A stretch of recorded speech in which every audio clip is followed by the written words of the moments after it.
get started again. We're looking at more coding stuff, Boolean logic, and all that. Right after Tim's presentation. Just a small bit. Do you want the mic? Keywords. I don't know. I don't know if I can pop it in there. Can you guys hear me over the fan? Use the mic. Oh god. Off right now. You put it on. It's the off on right there. I don't like these. Can you guys hear me? Cool. Not a motivational speaker, but I did want to get some words of encouragement. We're all approaching the class from different angles. So don't worry if it doesn't all sink in. It's like learning any other language. It takes practice and repetition. And right now it's this language, so you're catching a lot of syntax and a lot of function within the language. And it may or may not be syncing, but don't worry, it's going to get there. For those that are catching it all and have had some exposure,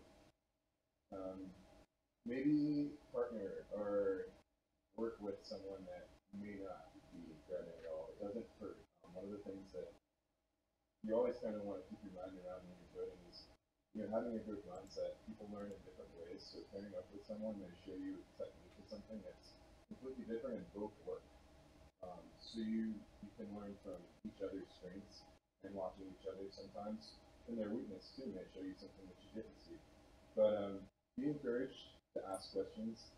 And on the other side, just know this is a really awesome opportunity that we have to be here. I've been working with VR and AR in industry for about 2.5 years now. And I can promise you, if you step out of this classroom, having gone through just where we are, you know more than 99% of people in industry trying to do anything in this space right now. Companies do not know what to do with this. They do not know where to find employees that have any skills whatsoever. Everything you take from here, you're going to build on. And the good news is there's nothing that Michael said that you will not be able to find on the internet somewhere. It's out there. And you're encouraged in this field to borrow, beg, and steal, cut and paste, whatever you need, but learn from it. As you do that, you're just going to build on your own skill sets. So don't be overwhelmed. Don't be scared to ask questions. Be encouraged and know that whether you feel like it or not, when you walk out of here, you're going to have a leg up on most of Portland and I'd say the world in terms of VR development and anything VR. That's all I want to say. And Thank you.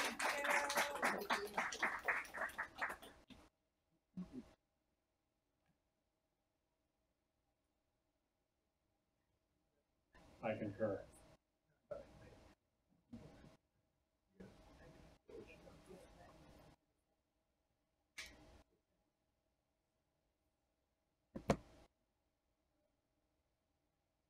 All right, so to follow that up, we're going to look at conditionals. Very exciting. This is actually where a lot of the logical errors in your programming would come from. So understanding how the operands work is going to help reduce a lot of those logical errors. These are all going to be in conditional statements. We can start with, for example, this and. Well, let's start with something like this.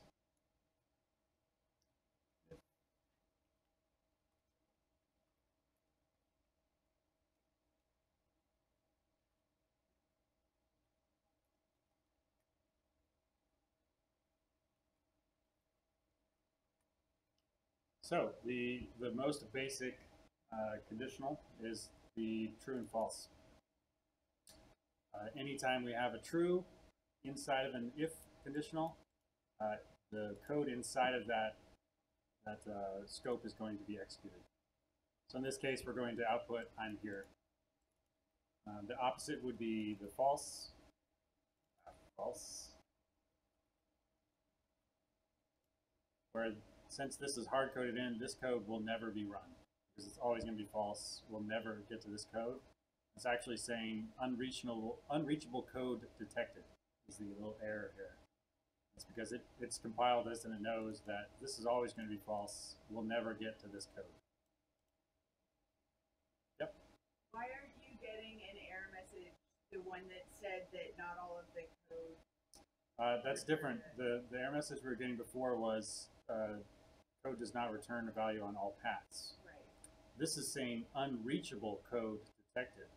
That means that no matter how this code was executed, you will never, so it's that same branching situation where all the code is going through the branches and they all have to return a value. Except in this case, it's saying that one of those branches is being defined, but there's no way to make the left turn to get to that branch. You've created a street here that there's no way to get from the main street onto this street. It's no way to reach it. It's blocked off. And when you had if true, because that will always be true, therefore that was all of the code branches? Nope. That just means that this branch, so if you had if true here and you had an else down here, then this code down here would never be reached. I'm sorry, my question was why, when it was just if true, you didn't get the error message that we had seen before? Yeah, that's because this if true with this inside is equivalent of not having those at all, because it's always going to be run. With this branching situation here, the if true means that while you've created a fork in the road, there's no way to turn down here because it's always going to point the other way. So that's the basic case. Let's pull those out and we'll say, we'll create a new Boolean, A equals true, or B equals false. So now we can see if A, then we're going to go down this path. If not A, that is if A equivalents, if A resolved to false, we go down this lower path, right? If A is true, we run this. If A is false, we run this. And then there are the operands for Boolean, which are the AND operator. This means if A and B are true, then we'll go here. Otherwise, we'll go here. And there is something called a Boolean logic table. I'll pull an example of one up. Truth table.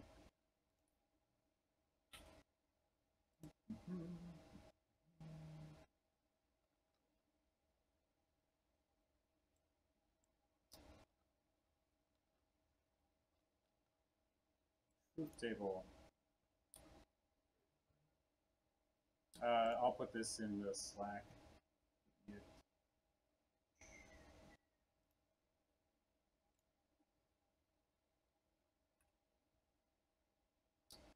So this is saying this is a truth table where you have two variables, A and B, and these are the values that they can have: false, false, true, true, false, true, false, true.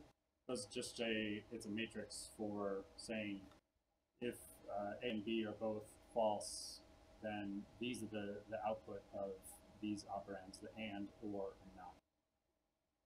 So how you would read this is A and B, which means that in this case A is false and B is false.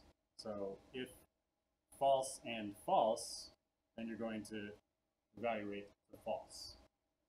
And similarly for this one, if A is false and B is true, that's still going to evaluate the false because they're both not true. They have to both be true for an and operand to result in true. And you can see that the only way that the and operand results in true is when both A and B are true. Does that make sense? It's the conditional operator. So it's testing to see if the two of those are both true. That's what the AND operator does. If both of these are true, then it's going to return true. Otherwise, it's going to return false. So every other situation, what was that? One time what? There's, the only time it can ever be true is when both A and B are true.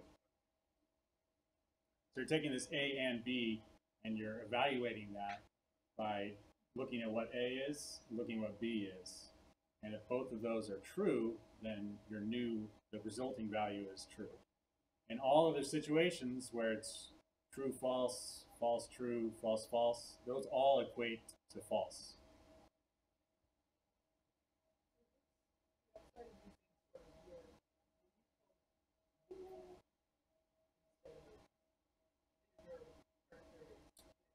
The Boolean, this guy here, that's the type.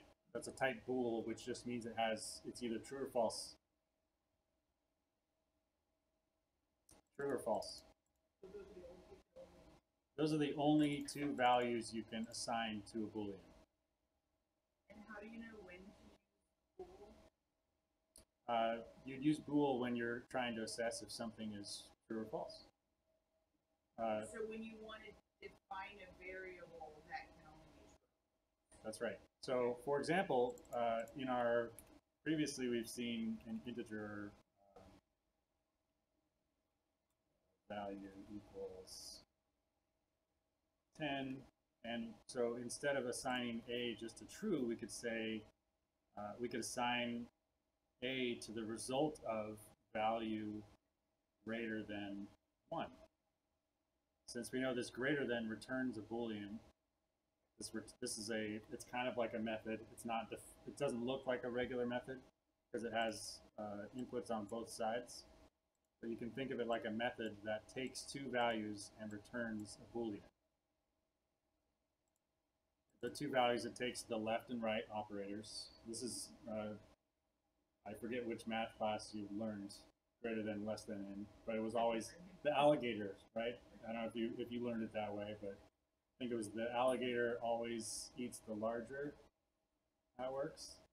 This is the alligator mouth. In this case, it's saying the value, if the value is greater than 1. So if true, then this is going to result in a true value, which will set A equal to true. Back to our truth table real quick. So that's the AND operator. The next one we have is the OR operator, operand. This is similar to the AND, where it's going to take two values and it's going to evaluate if the result, combining them, is going to result in true or false. Except in this case, either one can be true for the end result to be true. So if both are false, the result is false. That's the only way this one can be false, is if both are false. Whereas with the AND, the only way it can be true is if both were true. And you can see OR is the vertical line. It's the key above Enter, Shift with that guy.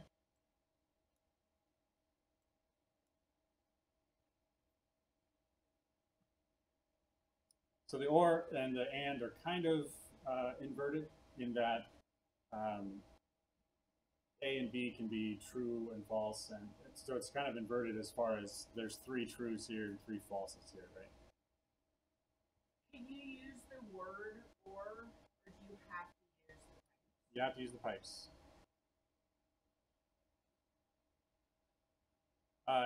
And finally, not A, the not operator, which is the bang, exclamation mark. Not is basically just a way of saying the reverse of whatever it is. So if not true evaluates to false. Not false evaluates to true. It just inverts. This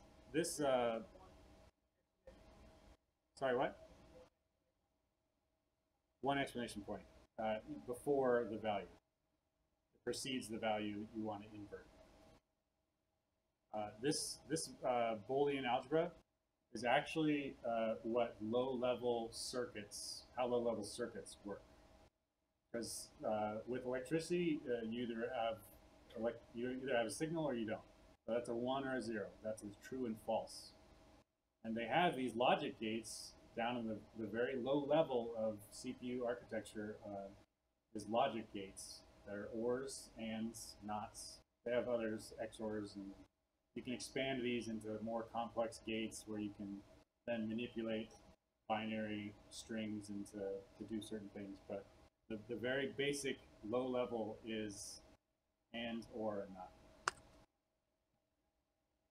And can those operators be used on strings or integer? Nope.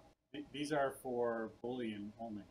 Okay, so you could say like if character not A. No. You could do something like if you wanted to see if it was a character that was not A, you could say, let's see, define a new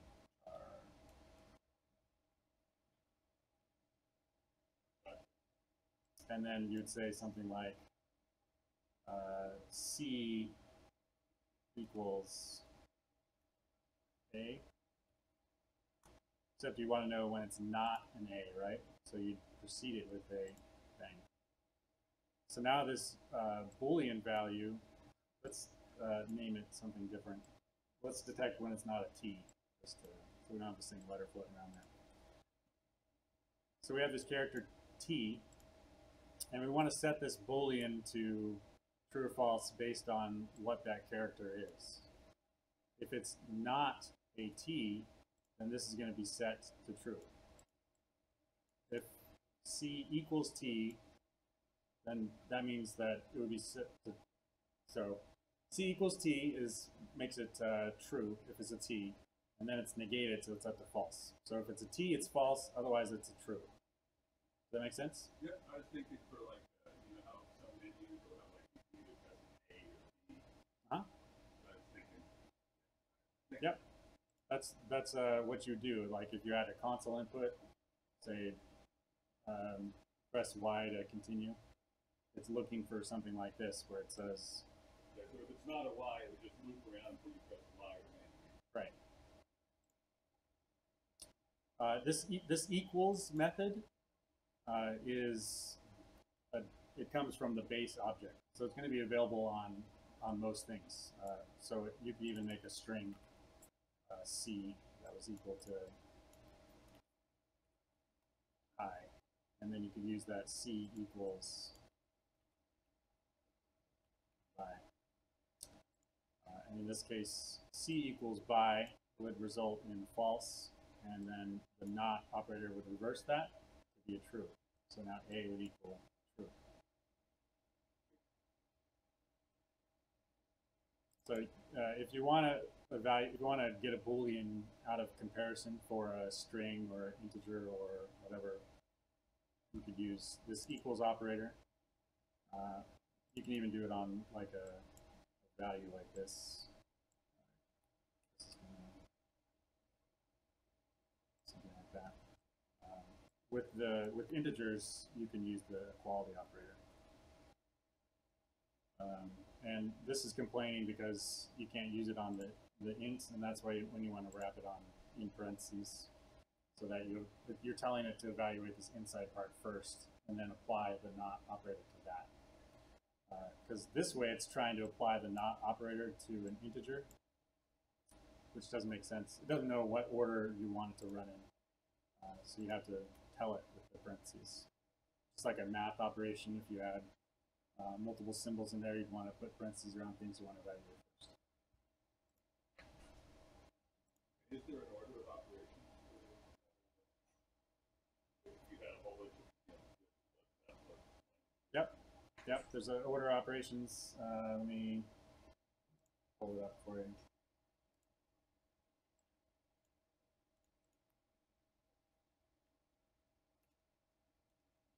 It's the standard order of operations in math, like multiplication.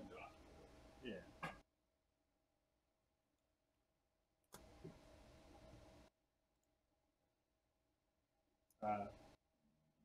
I'll find something like that and put it in Slack. You can always override that with parentheses. So. Okay, so these truth tables are going to be useful for when you're still getting to know kind of what the and ors are. It's a good way to look up and see what that results in.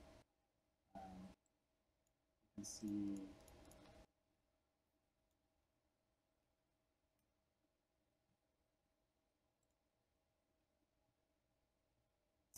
Complex. Let's see a simpler image here.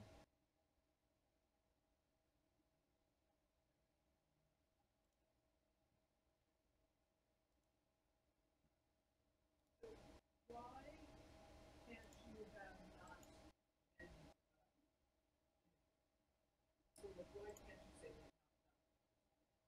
Why can't you say what? Pool equals not value. Find value of value. Why couldn't you say not value? Well, it doesn't really make sense. I mean, how do you return? Is not 10 true or false? Okay. So the state Yeah, I mean, not 10 by itself doesn't work. You could say, does my value not equal 10? You have to have two things in order to determine equality, right? You can't just have one thing, not 10. So you can see that the not operators can be used in equality checks too by replacing that first equal sign with the not equals, which is the same thing, would be the same thing as writing this, say, this value not. It's the inverse.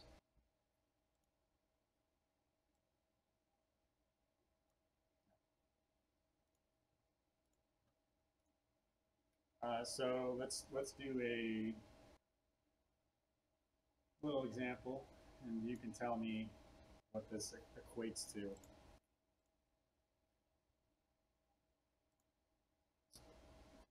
So what will val equal after this has run? Does anyone have an idea? So false. Why is it false? because if it's ever false, it's always false. That's right. Anytime you see ands in here, it's going to be false if there's a false in there with it. And how about our or? What was that? True. True. And why is it true? Same reason with the inverse. There's one true In the or? In the or statement? In the or statement, yeah. Yeah.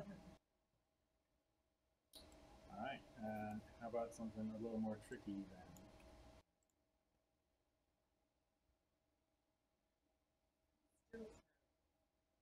Why do you say that?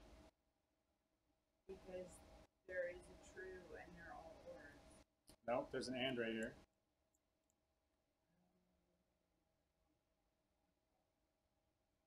But it's not false. Not false and not true.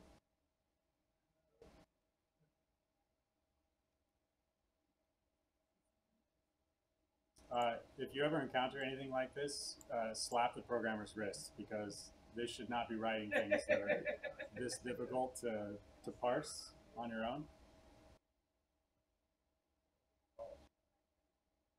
All right. If we want to confirm what our guesses are, we can do this. Evaluates to true. And we can see, because not true, so this is a false, and not false, this is a true. So this is the same as, let's rewrite it down here as we evaluate it.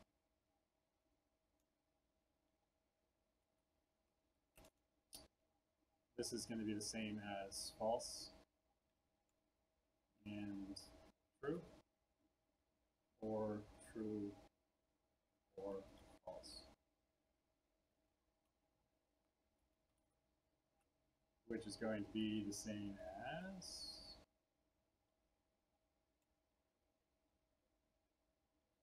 false and true is equal to false, or true or true.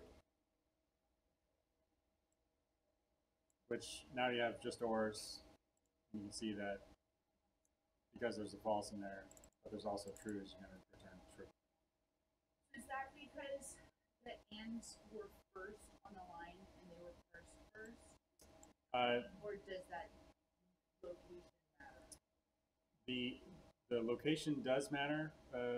The and operator, let me see that. There is an order of operations for Boolean as well. It's been a while since I looked at it. Because like I said, if you see something like this, slap programmer's wrist, it shouldn't be that difficult to parse what it looks like. Logic.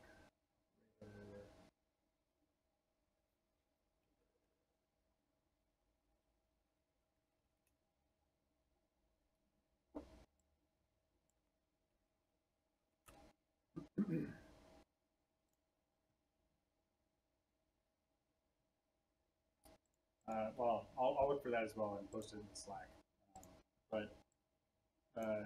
Typically, and you can do the same thing here where you can wrap in parentheses. So then you know you need to evaluate this and this, which is going to result in false or true. And then we know the operation of that is going to evaluate into true. And there's some interesting things you can do with not. So for example, val equals, if you wanted to say true and false. Well, let me think of a situation where we could use this. That'll be more useful.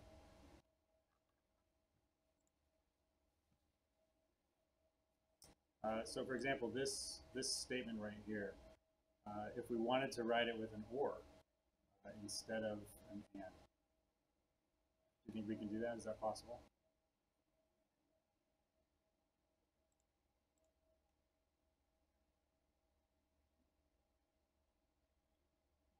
No. It doesn't return true, like, unless they're both zero, it's going to return true. It's possibly resetting them to zero. So it's not going to do anything.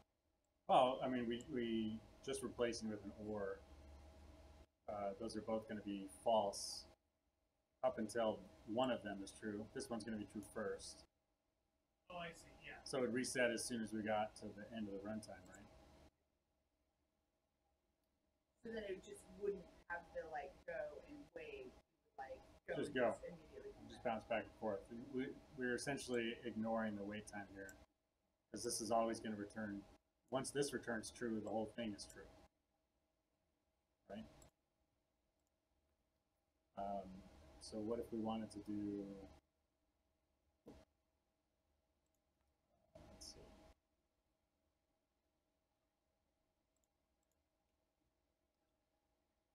We could say if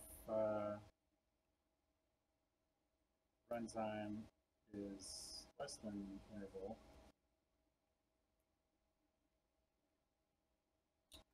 or wait time is less than interval, and we could not that whole thing.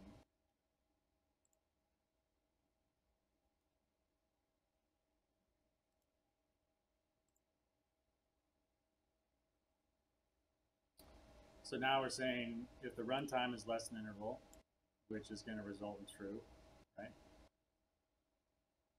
And this wait time less than interval is going to result true. true or true is going to equal true. And then we're going to not that to be false.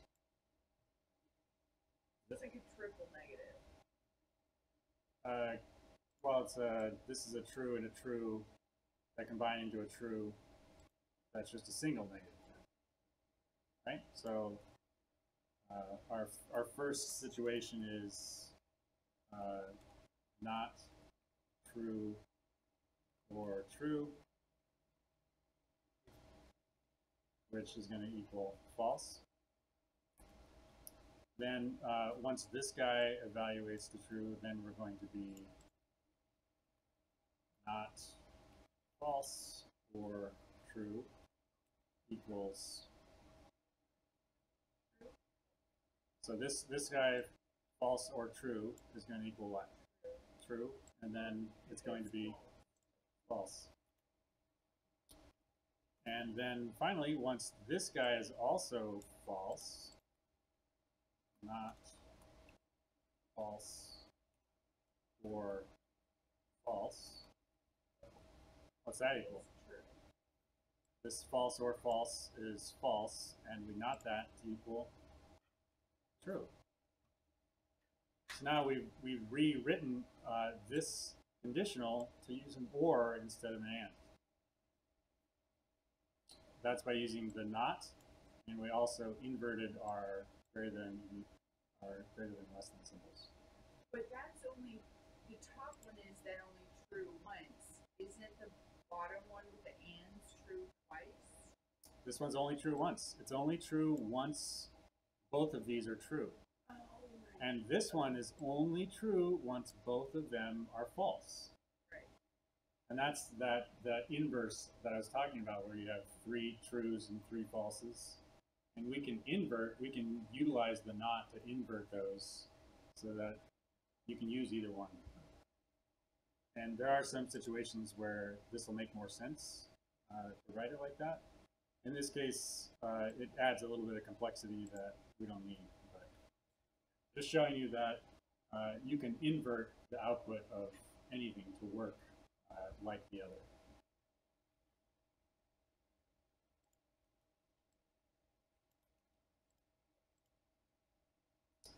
So the Boolean logic stuff can get rather deep. You just have to make sure to take it little by little and evaluate out to something larger. And some helpful things to do are name your variables correctly, name them well, so that you can, like this value not equals 10 would say, this is a Boolean that's not 10. And then when you're reading that in some kind of larger statement, that's going to make a lot more sense. We say not 10, and we'll name this is false or something like that. Can I ask a camel case question? Sure. So when do you know to make the first letter small or large? Mm-hmm. That's all personal style. The standards are typically that variables defined within a method are going to start with a lowercase and be camel case after that. The standard is also for these guys to be lowercase, but there's something called, these are fields, and there's something called properties that are essentially, they're kind of the same thing, but those will start with capitals. And I'm not going to go into those at the moment. They're essentially the same. They'll allow more control over access to the variable, and also allow you to do other things when you're retrieving or setting that variable. If you want to look up the difference, we can say, I'll put it in the Slack. To check out fields versus properties.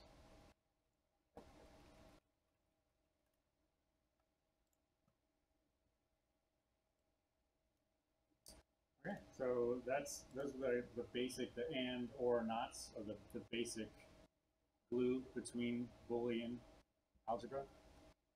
And there's, you can combine those in lots of different ways, as we saw, that you can even flip around a whole statement and invert it. And part of that is going to be you're inverting each of the internal conditionals. That's when we flip those greater than, less than signs. We're inverting those, and then we inverted between the and the or, and negated the whole thing. You shouldn't have to do that too often, but it's good practice for being able to parse code. To think about it in small chunks. It's called the divide and conquer strategy. This is actually an algorithm in programming where you'll take a large set of data or something, break it into smaller pieces, and each of those smaller pieces will then have a solution computed, and then you combine all those solutions to get your big solution. It's the same type of thing here, where you work on each little problem and then work out to combine all those into the larger one. So let's take a look at, is everyone pretty comfortable with branches, like if, else? Should we go over those briefly? I'm worried we're going to run out of time. I want to do some VR stuff today. And so you can either do the conditionals in your own time or the VR stuff in your own time. And since the next project is the VR project, we might want to do that. So. Let's do that.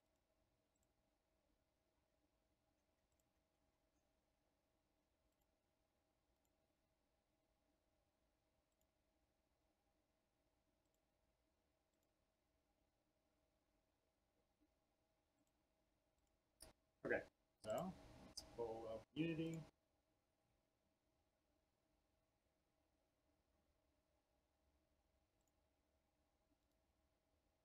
I'm going to create, since this is our shared project, I'll leave, I should leave the code nice so it compiles.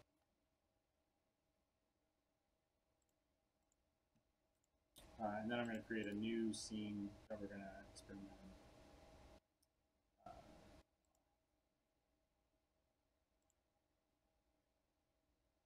So in Unity, you can actually have multiple scenes loaded into the world at the same time. I don't typically do that. It gets a bit confusing, but so I'm going to unload this other one. But it can remain there, and it'll be saved in the project, so we can load that up later and look at it if we need to. And that's just through the context menu on the side here. You can load or unload scenes, enable or disable them, which is loading up and unloading. And then you can actually remove the scene or add new scenes as well. For the sake of argument, if we have something that's working in a project and we want to experiment with it, does it make sense to then make a new scene so that we can experiment with it while keeping it safely mostly working? You can make a new scene. I would recommend doing a commit in source tree. You don't have to push the commit to GitLab yet. You do a commit and say, I know it's working right here. So then all your scripts, your scene, everything is saved at that point. And then you can fiddle around. You probably want to create a branch, but we're not going to get too deep into that stuff. How do you get it back then? I tried to pull it and. Yep. So in our shared project, let's see, we have our uncommitted changes right now. So I'll go ahead and commit those changes.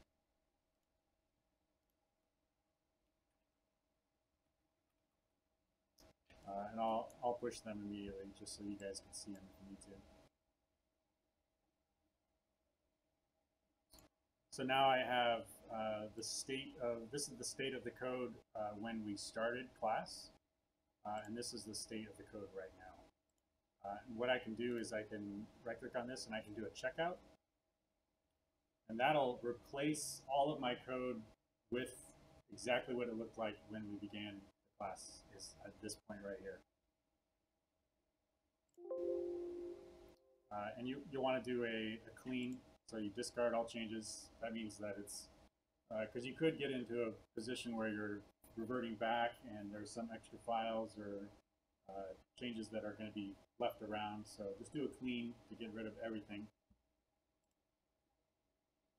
And now we're back here. We've rewinded in time. I'm going to reload this. Let me just open it again. Do that. Go to a quick way to get to your project is just to go to a source tree and say open and explore. And then you can go to assets and open up the default scene. If you have two monitors, it's always going to open on the one you don't want. So now you can see we don't have that extra scene in there. Let's see, our extra script that we wrote is gone. This guy doesn't have anything. This is exactly what it was when we started the class. And then I'll close that down real quick and do another checkout back to this guy.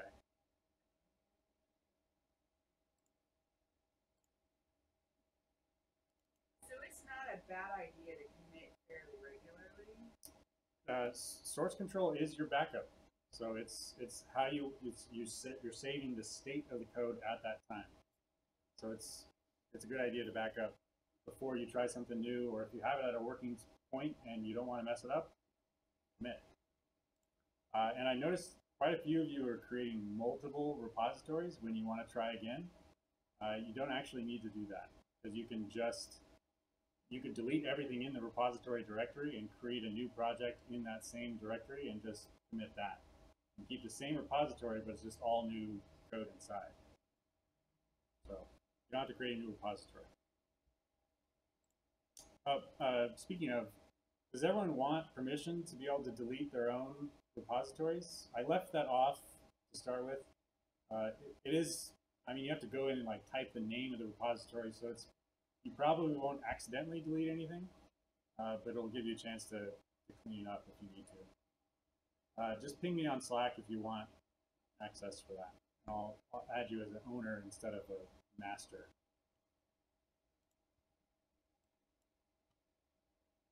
Okay, so at the last lab, we added the Steam VR asset. That was through the asset store. We downloaded that asset and installed it. And we went to this Steam VR directory into prefabs, and we just dragged this camera rig prefab up into the scene. And that's what this guy is. And so now Jerry has set up my VR up here. So once the VR is set up, you can see that now that camera rig is going to track everything, and I can look around and see there's my object moving back and forth, and that guy's stopped. He was moving up and rotating, but so it's just by dropping in that prefab, you get the 6 degrees of motion of freedom, and you can look around your scene and see everything that's going on. So very easy to do, because now you've seen how you can create objects and you can create simple scripts for them and stuff. And that's how easy it is just to get it into VR, is to have something hooked up and drop in this prefab that's already made and hit play. So very neat. Every group of 4 Yeah, we don't have Oculuses for everyone. Sorry. Once you guys say how awesome the class is, everyone will be like, I want to give money to that class, and we can probably get something for everyone, but not there yet.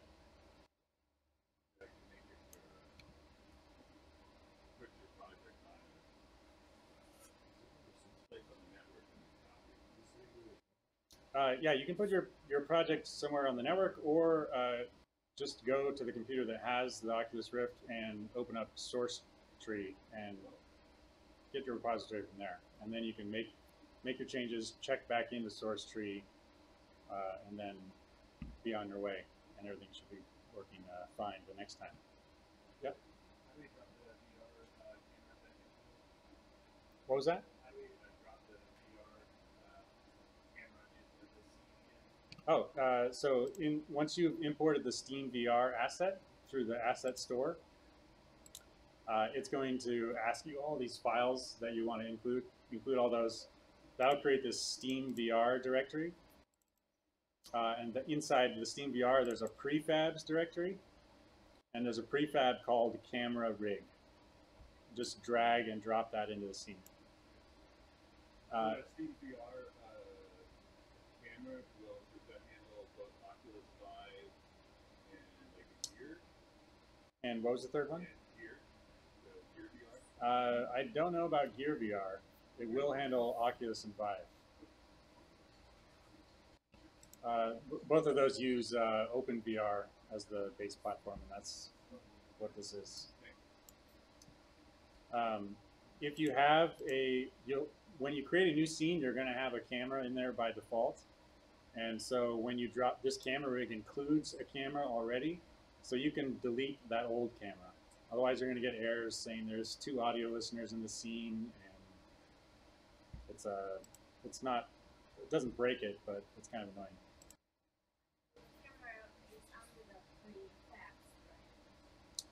The camera rig is in the prefabs directory. Yeah, Steam VR prefabs.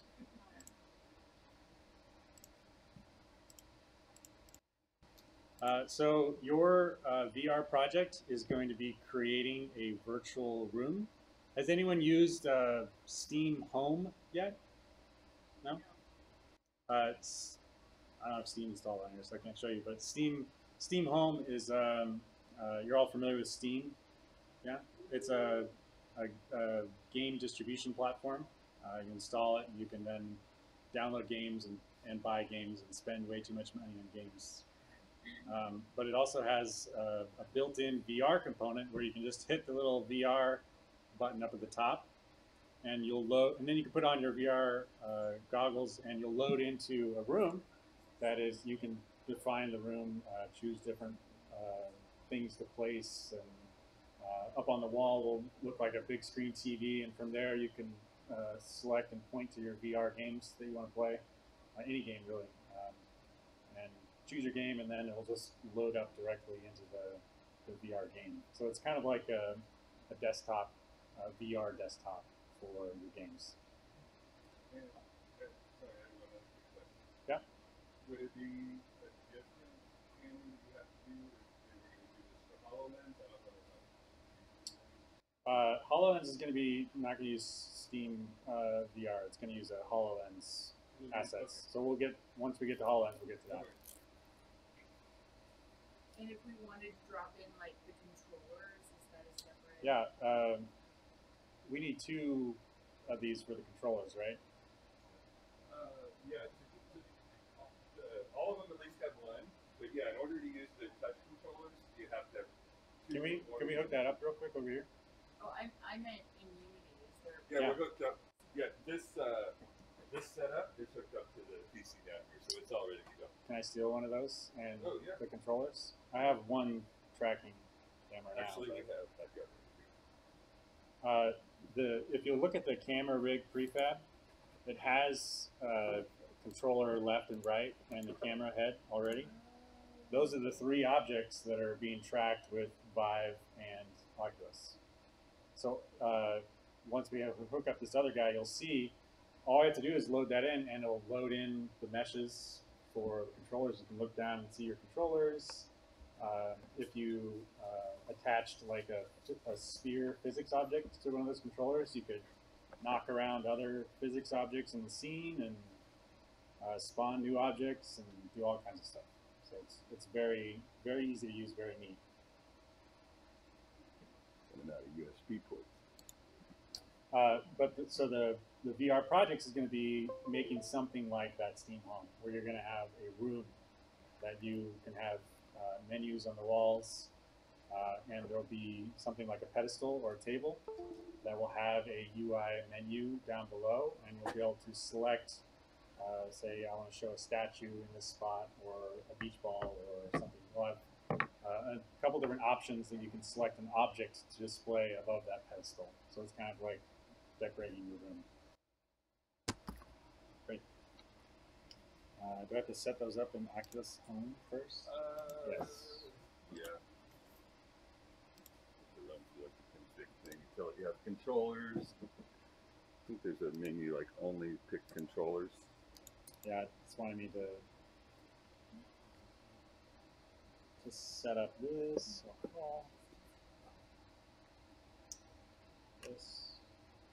I posted a link in the. I think I posted a link in the Slack. There's some new controllers coming out that track the position of each of your fingers, and it's like a Velcro strap that straps your hand, so you can throw objects without worrying about throwing the controller. Throw virtual objects without worrying about throwing your real controller. I'm gonna set this up real quick. So I'm just going through the Oculus setup. It's telling me where to place things for optimal tracking. These are infrared cameras. The Vive works similarly. If you look at the Vive, you'll see it has these little indents all around it with kind of a glossy surface. Those are all infrared trackers. And the base stations, if you look back there, you can see a base station. The base stations, they're called lighthouses. They're sitting up on top of those poles. Those they have a little motor in them that spins up, and it uses a mirror to refract a infrared laser that presents a grid pattern. And those sensors inside the face mask and the controllers, they know the position of each sensor, and so they can see relative position changes from those lasers. So that they know that if this sensor over here is picking up a laser in a certain way and it's moved this way, and now this sensor is picking up that laser, and this one's picking up that one over there, they can use lots of complex math to determine the location in 3D space of all those objects. Lots of booleans, yes. How does Oculus work? Is it a similar thing? It's similar. I'm not sure what they do because they don't have the sensors on here. They have them there. So they have some kind of infrared emitters on these guys, I imagine. They probably use a gyroscope as well. The headset does. That's why they don't have the kind of room scale tracking as well, because you can't go far from these sensors. But the new headset coming out from Lenovo and I think Acer has one as well, and HP. Those are all they're called the new Microsoft holographic interfaces, but they are actually virtual reality. Microsoft is trying to coin the phrase mixed reality to include virtual reality and mixed reality. Sorry, I'm trying to set this up and talk at the same time.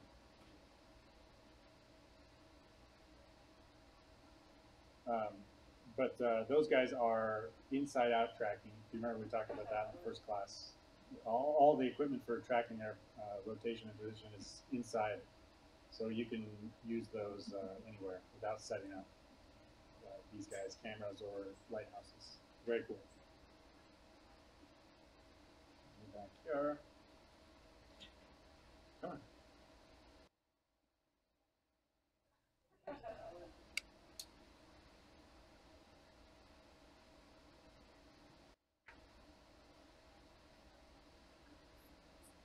I'm going to just skip this. I don't care if it doesn't track great.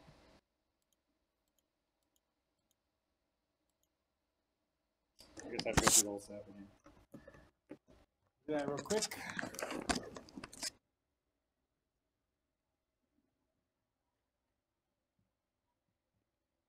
Can you see what I'm seeing? No. Sorry. It's very boring for you.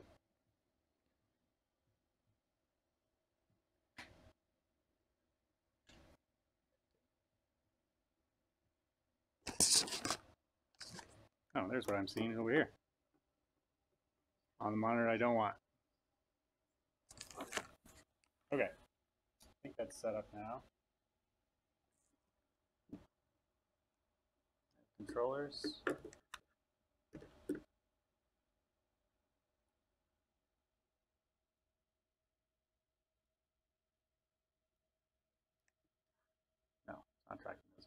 Well, we'll get that worked out.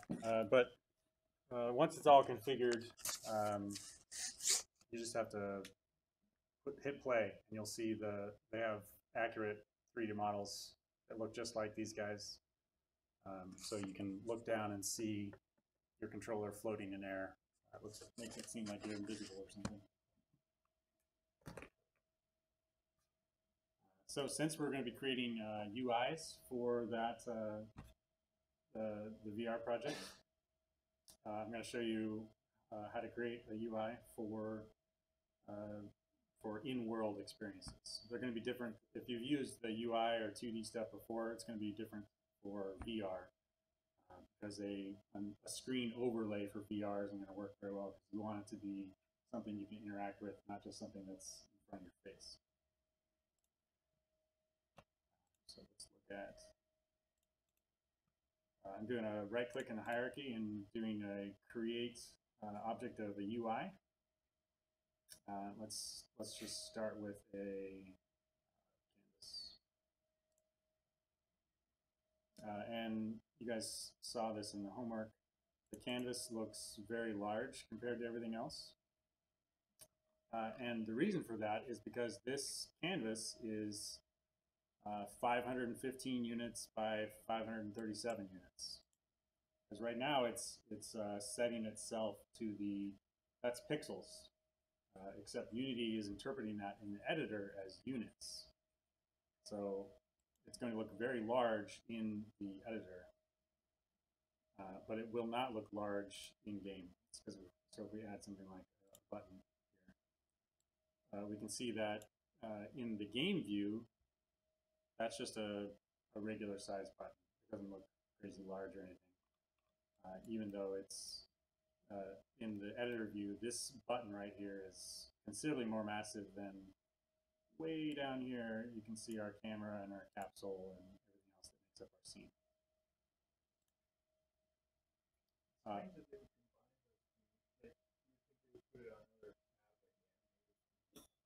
Yeah, like a UI tab or something. The reason they don't do that is because this canvas is an in-world object. And we'll see that right now by changing the render mode. Right now it's set to screen space overlay, which just means it's going to be in front of the screen. It's going to be relative to the screen space. So this you can see the size of the canvas update when we change. Well, let's change the game view. We'll see the width and the height are going to update based on the size of the screen. Right now it's relative to the screen.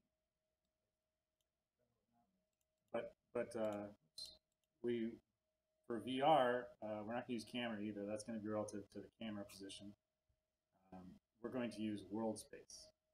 And world space canvas is going to make a canvas that looks just like any other object in the world. And the interesting thing about it, I don't know much sure why they haven't addressed this really, but once you make it a world space world space canvas, it's still giant. It's still that same really large size. And that's because the canvas is still, this is still the pixels that this canvas is going to accept.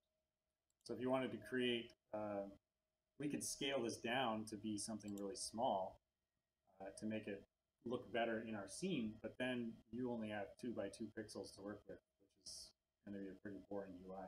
Then why don't they separate pixels and units into 2 separate measurements? I think that would actually complicate things more. And the way it's an easy solution to this is actually just to adjust the scale. Adjust the scale of your canvas to be something rather small.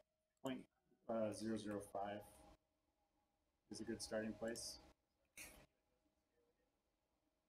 Yeah, selecting the canvas in the hierarchy window, and then it's called a rect transform, short for rectangle transform. It's slightly different than just the transform that's on regular objects. You set the scale of the rect transform down here under scale. It's at the very bottom of that rect transform component.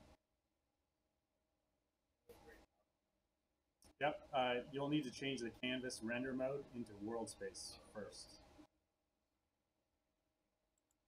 Because when it's in overlay mode, it'll say some values driven by canvas, which just means that this canvas component down here is setting these values because it's setting them based on the screen.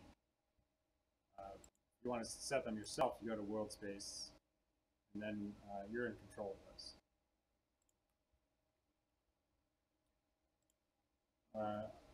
I wrote a script that automatically sizes these things. Basically, you define how many pixels you want per unit, because that's the definition you want for a world space canvas, right? Is for every unit, I want this many pixels to work with. But it typically ends up scaling it down to about 0.005. So you can play with that. And also the position is going to be centered to where it was before, so you want to recenter it at 0 if you want to see it in your scene. And now we can double click it, and we can see that we'll move it out of the way of this camera. This is a much more reasonable sized canvas and button. Let's look at it here. Where are you? Somewhere around here.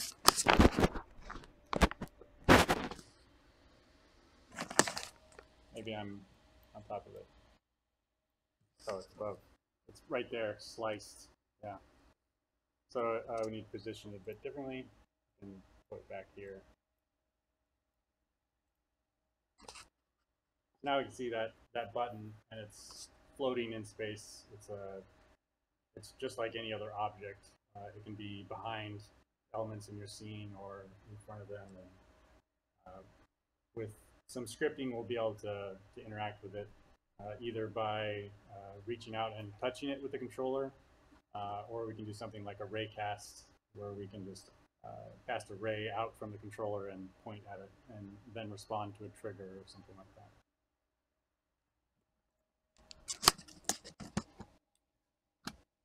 The canvas is pretty neat for the editing of the canvas. They have this 2D mode.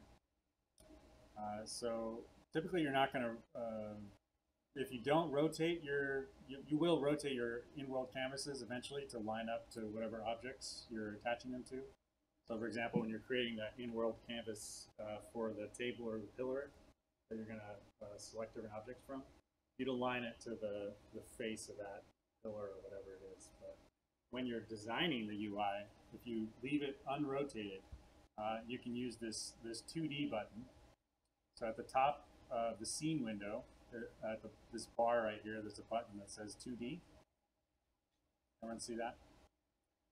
If you click that, it's going to align your scene to be a 2D view. So it switches to orthographic camera and makes you look along the z-axis. 2D buttons up here at the top of the scene window. Yep. Well, it's 2D, so you're only going to get 2 axes. No, not. Well, there might be a setting for that somewhere, but I don't think so. It's just because the 2D mode is just for you. Well, so you can create your own 2D camera. If you want to, so let's look down here. So in the top right of the scene view, when you're not in 2D mode, there's the little widget here for controlling the rotation of the camera. If you click on perspective down here, there's a little PERSP, stands for perspective. You can switch the mode of the camera from perspective to orthographic. Basically what that means is instead of viewing the world like this, where you have a perspective out, so a small point looking out, you're changing your camera into something that's very wide and large, and except everything's straight in. So you don't get any kind of depth sense with the orthographic or isometric. And you can see kind of example of that. The perspective has these little rays that cast out, it's a little icon of rays that cast out. and then the isometric or orthographic camera is parallel. So everything coming into this guy is parallel. You can see that, for example, that cube in the background, the difference between isometric and perspective kind of moves back, and things that are far away in perspective are going to look smaller. Things that are far away in isometric are going to be the same size, no matter where they are, how far away they are. Anyways, you can create your own 2D camera by switching to isometric and then picking the axis that you want to look along up here. Does that make sense? So we can simulate our 2D mode just by selecting the isometric camera and looking along the z-axis. So you can switch to whatever axis you want here, as long as it's axis aligned, and you should be good to go. You can create any axis you want, but it's going to be hard to align it properly. So I suggest going with Z. Right now the camera, this is called a gizmo, kind of in the way. We can, there's a gizmos button up here. We can change that to not show 3D icons, or we can shrink the size of those icons down. So that doesn't change how they interact. That's just changing how you view them as the editor of the scene. So it's not going to change anything in the game or anything like that. And neither does changing this camera here change anything in the game. You can change the game camera if you want it in the camera settings. There's orthographic and perspective there.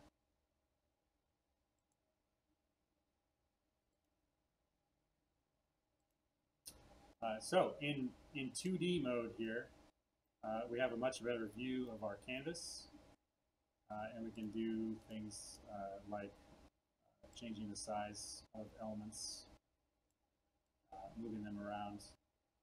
And you can see, if you're following along on your computer, you can see these kind of dotted lines where it gives you center lines that you can snap to. You can snap to the corners. So you can get, it's fairly easy to create new UIs. This is the new UI system. They used to have one where you had to do everything with code. You couldn't do no visual editor whatsoever. That was just like 3 years ago. So this is much better. All right, so we have a world space canvas and a button, and then let's hook something up to that button. First, let's create a prefab. Prefab, we talked about briefly, was just kind of you create an object once, store it in your assets, and then you can create new objects of that type anytime. Let's just create a cube. Let's create a new one here. I'm going to create a new, this is in the shared project, so you should have access to all this stuff in Git. Create a new project, a cube, and I'm going to add a rigid body component to that so that it falls. And I'm going to change the size just a bit. No, the size is fine, I guess, once we're in perspective.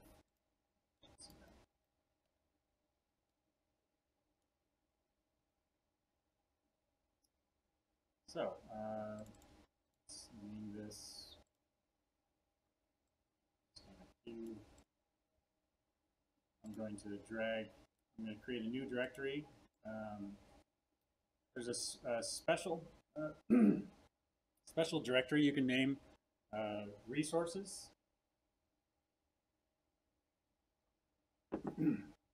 The resources directory is special because there's a class in Unity that will interact with this directory, so you can load up, you can say load something from resources, so and it knows where to look is in that resources directory.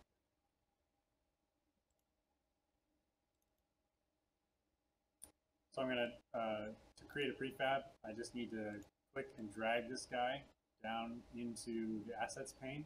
I've already opened the resources directory, so now I can drop that in and it becomes a prefab. Just like this, that's how they created this camera rig right here, is they created the whole camera rig in the editor here, and then they just dragged it down into that prefabs directory. And you can see the difference. Prefabs are blue in the hierarchy. That means that they're sourced from a prefab. And then non-prefab items are just black. Repeat the part about the resources folder and assets. So in the assets directory, I've created this resources directory, and resources is a special name that Unity will look for when you're going to load assets. And I'll show you, we're going to load that from a script in just a little bit. And then I dragged down this cube into here, so it's now we created this cube.prefab. But you didn't make a prefab folder. That's correct. It's called resources because this class that we're going to use is going to look specifically for resources.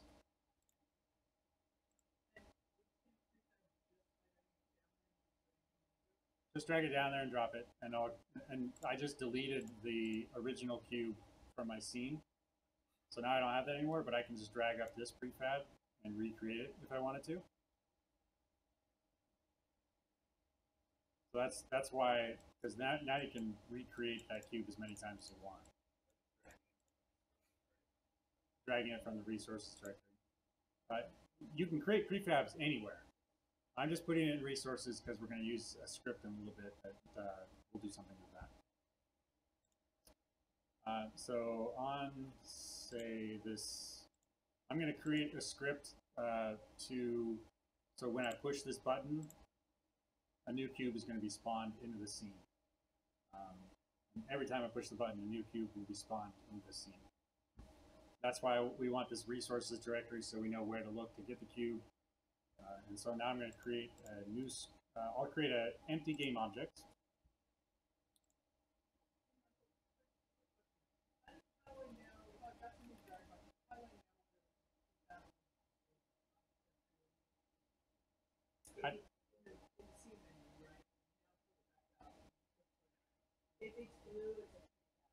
That's right.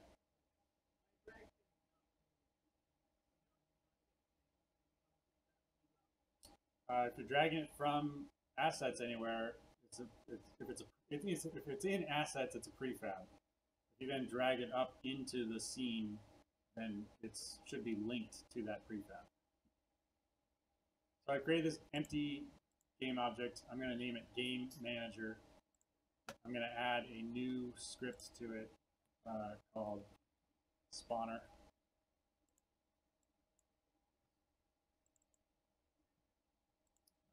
You'll occasionally see this error that says Visual Studio has been modified outside of Visual Studio.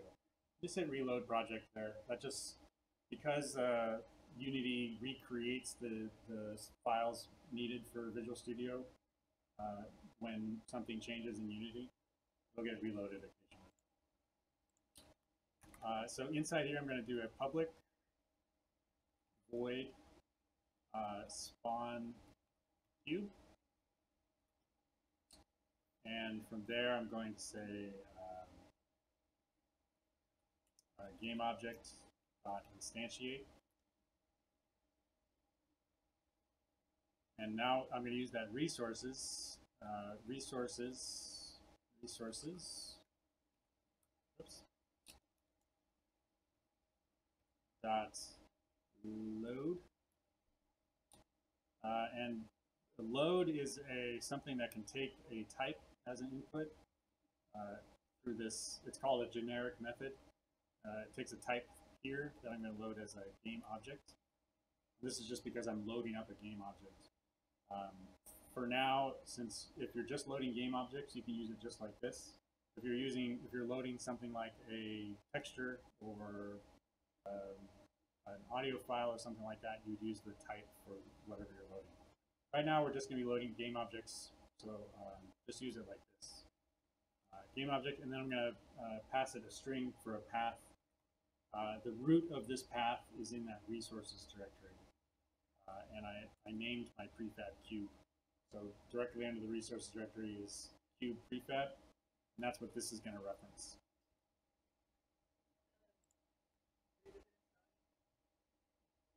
What was that?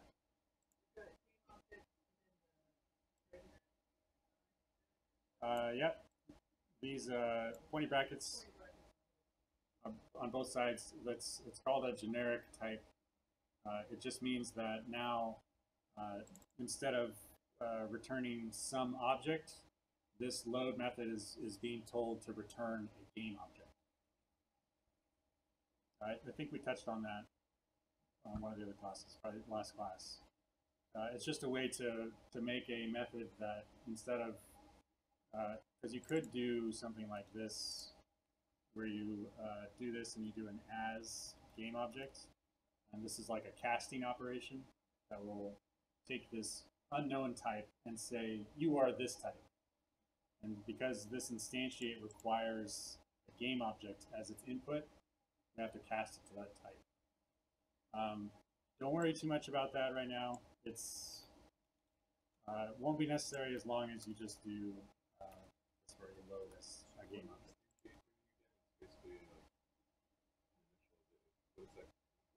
What's this doing? This is instantiate. This is creating a new. It's adding a new game object to the scene, and that game object is being loaded from here. So you could select an existing game object and do an instantiate, and it would create a copy of that game object. Right now, we're essentially copying it from the resources. Okay, so I have a public method on here called spawnCube, which is going to do an instantiation. And then, so let's go back to here. And we have a canvas with a button. That button has it has an on-click event, which whenever the button is clicked, this event will be called. This is a method that gets, essentially it's like a method that gets called when this button is clicked. And we can add, in the Unity editor, without writing any code, we can add events to this. By this on-click box here, there's a little plus symbol down below that says add to list. If you hover over, it says add to list. If you click that, you'll get this new interface here, where it's asking for, we're going to run this at runtime only. So when the game is running is when this on click is going to trigger. And then it's asking us, it's asking us for an object as input, which in this case we're going to use our game manager, and you'll see why in just a second. We can drag and drop the game manager from the hierarchy into that box right there. And so now it's referencing the game manager, and in this drop-down box, all of the components that are on that game manager object. So here we see game object, transform, and spawner. That's here. This is the game object. This is the transform and the spawner. So this event system, that's an empty object that we created, and we attached the spawner script to it.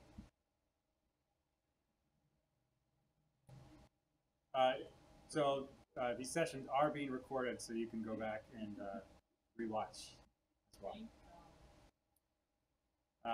So now this dropdown is exposing all of the components that are attached to this game object. And from there, we can see our spawner, and we see this spawn cube method that we wrote. This is the script that we just created, spawner, and we added this spawn cube method to it. And there's various other attributes and methods we can get that are just kind of built in for the mono behavior scripts. The one we're interested though is this spawn cube.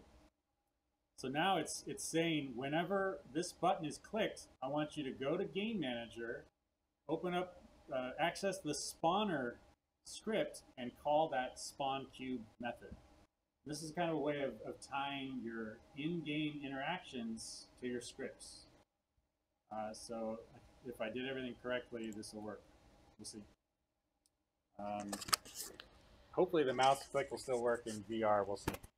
I'm not sure. I just got to find my button. somewhere. No. Let me turn off VR real quick. It's a bit more complicated than hook up the controllers and do all that stuff. So let's turn off VR for the moment. And we can do that in Edit, Project Settings, Player. And we can uncheck this box down there that says Virtual Reality Supported.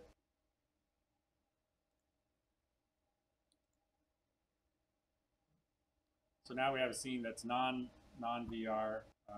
Clicking the button, there's our cube. I added that rigid body component to it, so it kind of just falls away. But you can add, if you add multiple, then they're spawning inside of each other, so the collision avoidance tries to move them apart, and so they kind of fly off. If we look at our scene view, we can see them all just falling away forever. And in our hierarchy view, you can see all these cubes have been spawned and they're just falling away. One way to kind of counteract that is so you create it, and you can also handle the destruction in the same method. And so we want to. This is returning that game. This is returning the game object that instantiates.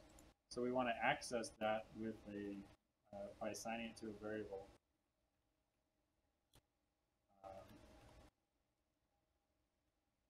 So now we're returning that. It's a little easier to read back there. How can you return it if it's in a void? It's not doing a return. This is capturing the return of this instantiate. Okay. So instantiate, if you look at the method signature, it returns a game object and it accepts a game object original. So this is like a copier right here. It's taking a game object and it's instantiating a new copy of it.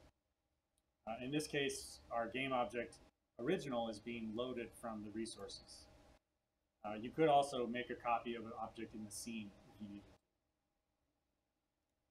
So now we've captured the output, the return value of that instantiate into myCube, and we can do a game object destroy myCube, and typically this would destroy it right away, but this method also has a optional amount of time to wait before destroying.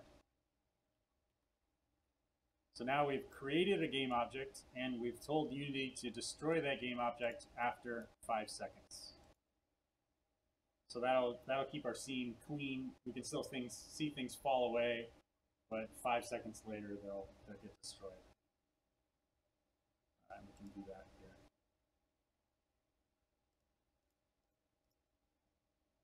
They'll float away, and you can see them over here on the left, and they'll disappear.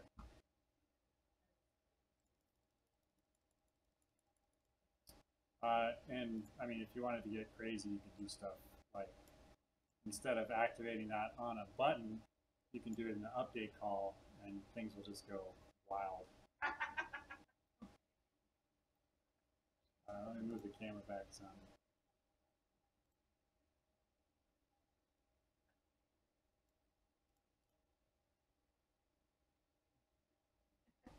So now you're spawning every frame a new cube, and it's all spawning in the same spot. So they're trying to get away from each other as fast as possible. So you get this. One per frame. One per frame, one new cube per frame. And so this is kind of interesting, actually. You get this. It's mostly going out. Sometimes it formulates and goes to the centers and sides, but. And presumably there's math to explain why sometimes it doesn't go to the side. That's right. As far as what that math is, it's hard to say. Yeah. Why it's sometimes doing that. Perhaps one of the frames is a little longer than the other, so the objects have moved at a different position, so it may have resolved to go out to the side. Yep. I added the spawner script to this game manager. It's an empty object. The only thing it has on it is that spawner script. No, the button references that in there's this on click field. Yep. On click, and you can. It's basically a way to say. Here, of course. It's a way to select an object from your scene. So, for example, we could. I don't know if we have anything else here. We don't really have any. Well, we can do something like this. So this will remove the cube. This first, let me make this less crazy. And now we can. There's a cube. Let's see if we can see that easily enough. Revert back to this. The Steam VR likes to detect occasionally that a VR headset is detected and reinsert itself into the settings here. So you may have to. There's a way to disable this via script. I'll actually post that because it's useful for when you're developing on your laptop or whatever that doesn't have a headset. A lot easier to develop on there, test your UI and stuff, and then later you can test it on the VR. But it's like a script that just has a checkbox that says use VR and just every time the scene loads, it'll, depending on what you set the value to, it'll uncheck the VR or not. So the other thing we can attach is we can attach multiple things to this button. Attach as many as you want. So we can find another game object like this other cube, the one that's moving, and we can select. We can access its game object and set it to active. And so some of the properties that have an input, like this guy, set active accepts a Boolean. So in this case, it's just going to give us a little checkbox down here. So when clicked, set active to false, because this button is not checked. That means false. Setting a game object to not active is the same as removing it from the scene as far as your player is concerned. So pushing the button now will spawn a new cube, and it removes the other button, or the other cube from the scene. So you see this cube right here. When the button is pressed, it disappears, as well as spawning a new cube.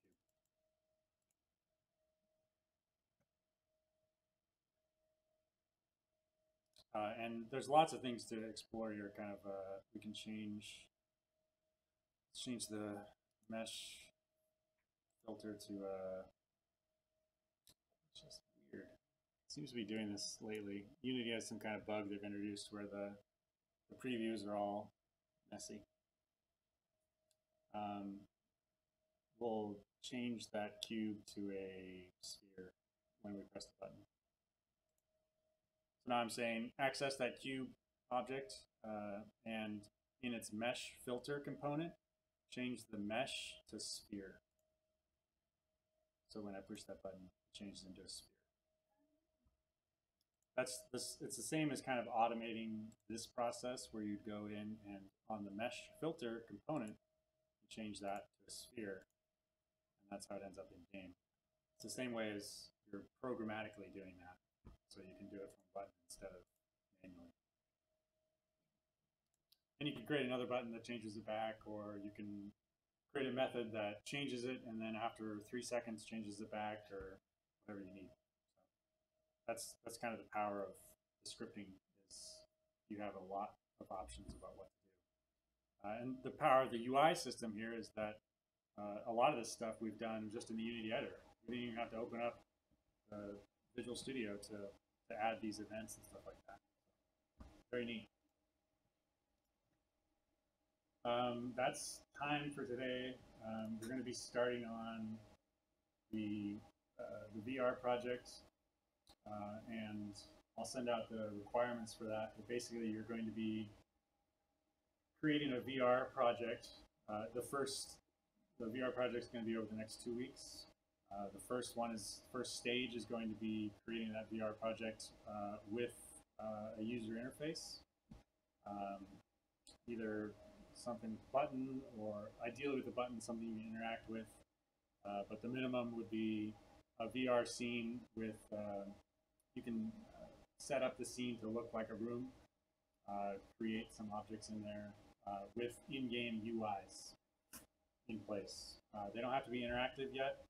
They don't have to spawn anything new yet, but they needs to be a VR scene with UI elements in the scene. And that's the process going through that world space UI creation, and then you can play around with it, and you can see it's fairly easy to hook up some interaction to it. But the hard part is going to be doing that with the VR controllers, which is what we're going to do in the next class. So don't worry about hooking up interaction yet with controllers, but I want your scene to be prepped and ready to go for that interaction. So for this next week, we don't really need access to the Oculus or anything. That's correct. You don't necessarily need access. You'll want to set up something with Steam VR and that camera rig so that it's ready to go for VR.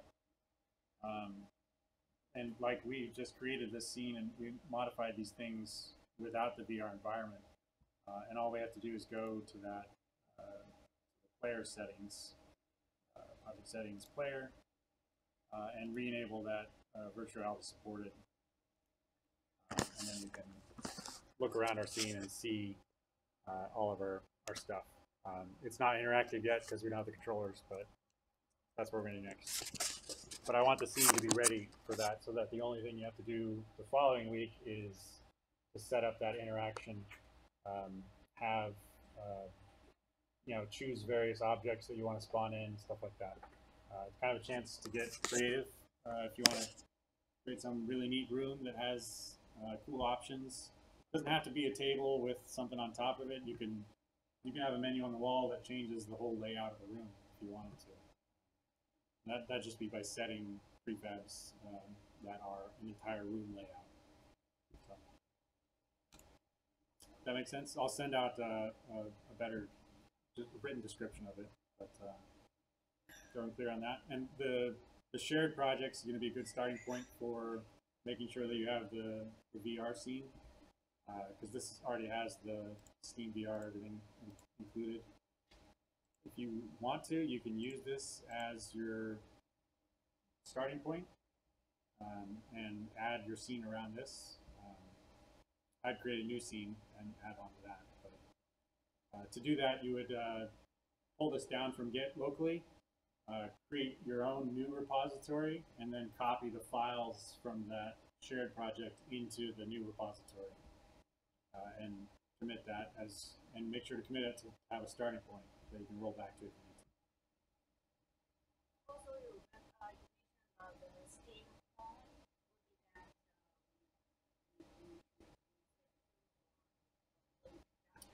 Home. Steam Home is just it's an application for Steam.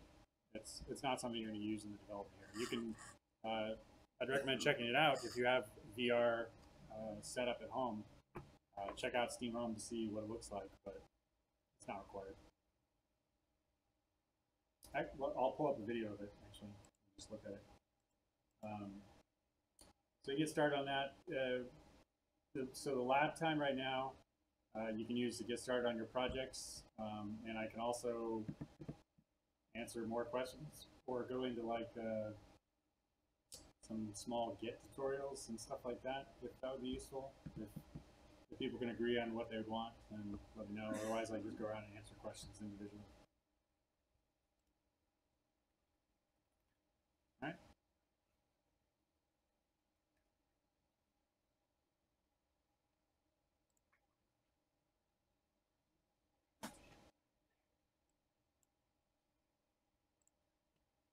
I'm so struggling with this movement thing.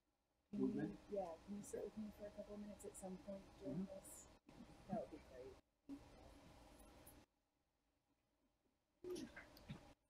I was curious as to why we use GitLab instead of GitHub.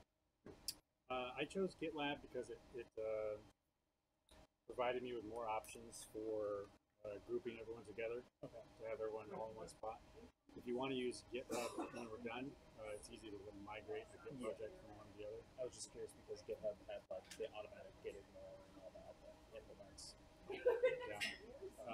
you can add a git ignore from the UI in GitLab, just paste in stuff. So if that's what you're having trouble with, or this shared project already has it implemented. So that's another option too. It's just a copy from there. Our homework didn't have to have the pickups constantly moving. They can just move up and then stay. Yeah, I saw a lot of people were just reusing the code from the exercise, so it had that stay, the wait. Cool. Mine, instead of doing what you guys did, I just had it after a certain amount of time, and I could set that amount of time. It would move up, then move back down. Great. Yeah, that's fine. Yep. It was just to have it more difficult and I had to move some way. So however you want to interpret that or implement it, it's fine. Okay, thank you.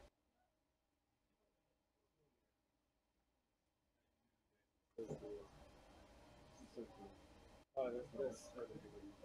Yeah, haven't tried like the 3D drawing apps that are really cool. I tried that one, it's really cool, and you can kind of like move around Yeah. angles. Yeah, I have Book Brush on Google. You know, to draw something and then just like a line, and then you can put a style on it. Just being 3D. No one's ever been able to draw like that before. It's really cool.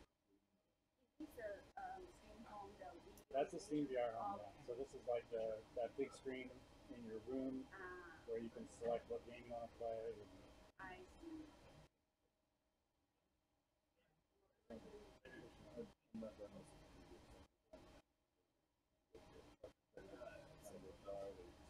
If you finish it before this evening, most people get that out.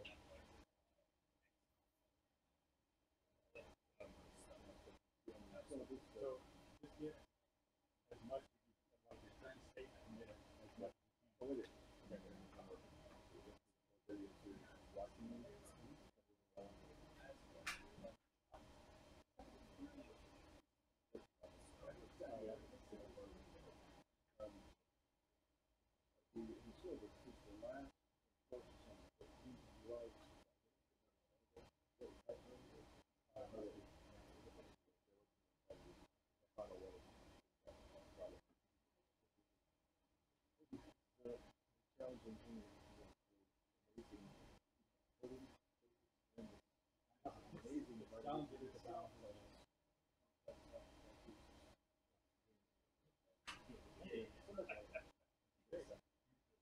I know what Shannon's going to be bringing in. Yeah, I'd recommend the Vive.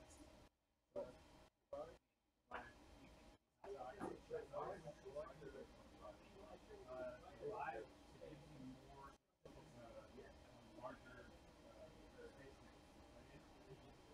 Lockers do standing, sitting, and some kind of like local area.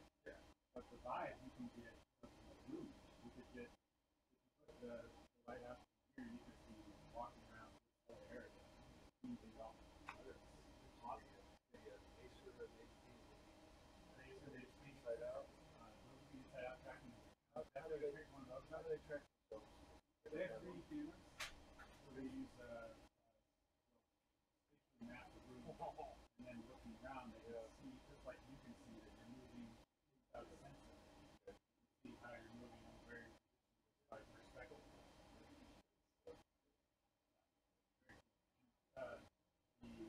The new headsets, the Acer and the Lenovo, tracking, those have considerably lower hardware requirements than the PC. You can actually run those on integrated. You don't have to get like a high-end graphics. So I'm definitely gonna pick one of those up because it sounds awesome for a laptop development. Right. Not only can you run on your laptop easily, not going to be a laptop, but it has inside-out tracking, so you can do it anywhere. And they're like $400. Wow. Half the price. Yeah. And when's the release date? They're releasing sometime wait.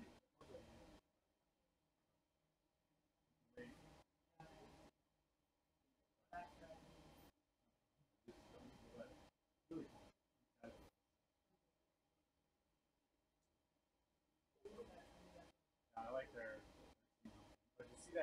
popped up. That was like the patient, so it has a virtual grid that will pop up to show physical walls. Right. Be opposed to something like that. So it'll show you like you're about to run into a wall. See it.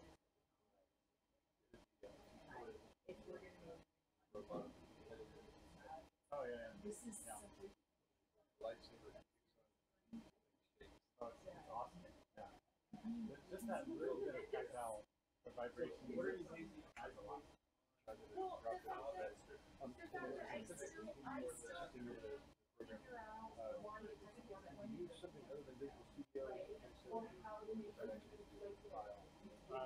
For patching to Unity, right. So like I have this, I'd like to fire up Sublime. and at one point I was yeah, description, whatever you like. direction Unity is meant to all this. but it like stopped. Unity. And I was like, It takes quite a while. right. Right. So which in this case, because Oscar was up to -1, direction tends to equal -1 should work, right?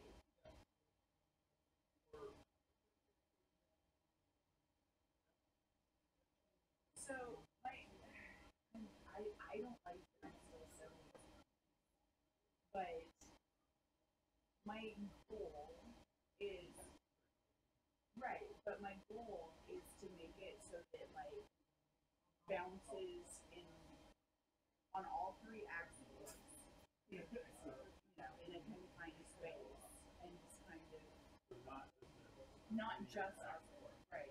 So you want, so that means your oscillation time, your interval, would be different than axis. So on one axis. I want it to be a straight line. And it's probably like really hard. Like I can't even like.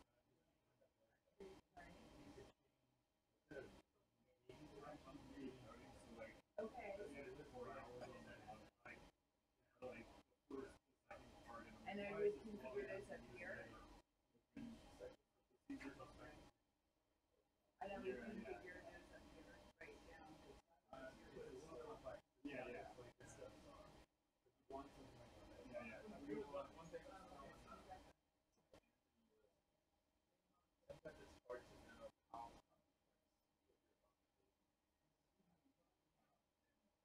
without really knowing I just want this to spiral.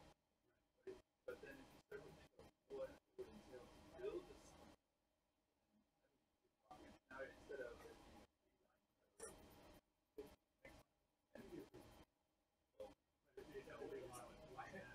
that's where for me I don't even know. Yeah. Well, you set its position based on some defined equation. That returns essentially a single value. Yeah, I mean, I'm just saying that when a project like this is open to creativity to someone that doesn't know how to code, like that person is going to imagine. Yeah, they don't know what their bounds are. Right, they don't know what They their don't know that stepping limitations over are. this way is Right. going to And I think what I've seen, this is my observation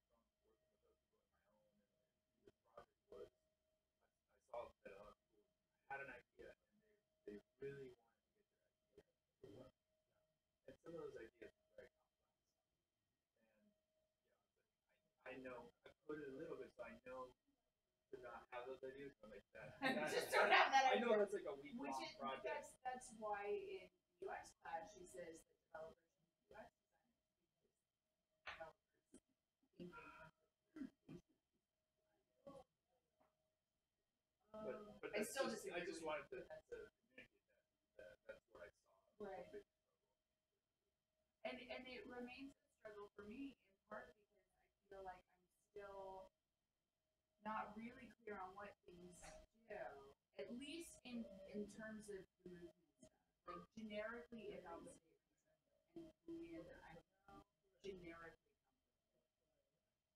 But and obviously I can mostly kind of sort of puzzle out like what was happening when I went through line by line. but extrapolating. I feel like I don't have a strong enough foundation to be able to say, okay, well, I know this. So now let me try this thing that's kind of Well, and there's lots of things, right? That's not what it is, yeah. So for your idea, right. you can make a list. Say, So yeah, you go to the next item. Or you could list 4 directions and say, if the interval was less than 1 fourth, Yeah. times must be 1 fourth of the interval. If the times is half greater than 1 fourth, Yeah. Oh, right, and stage it out. or you could do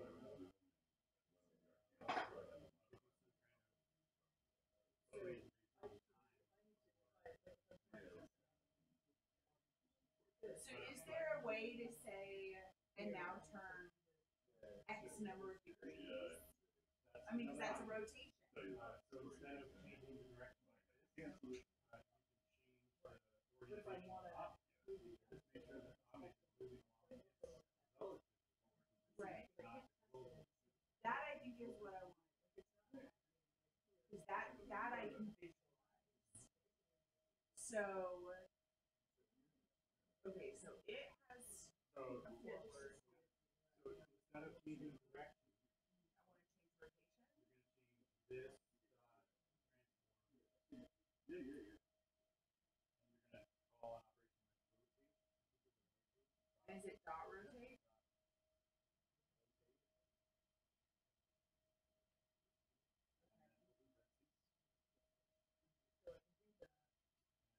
Now you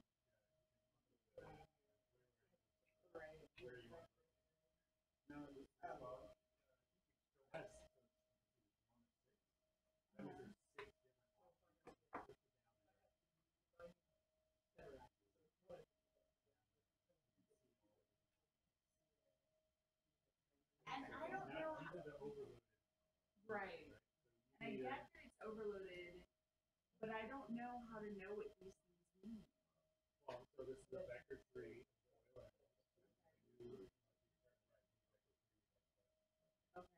Or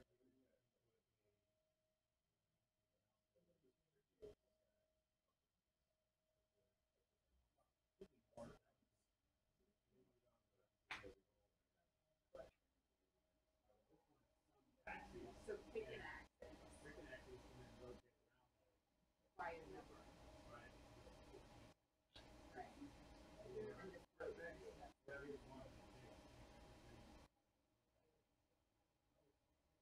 That's actually what you do. Straight level.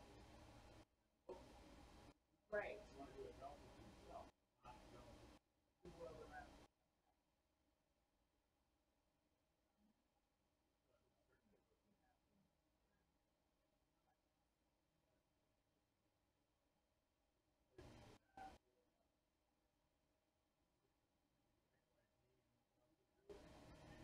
Yeah. That's Yeah, that's what it is.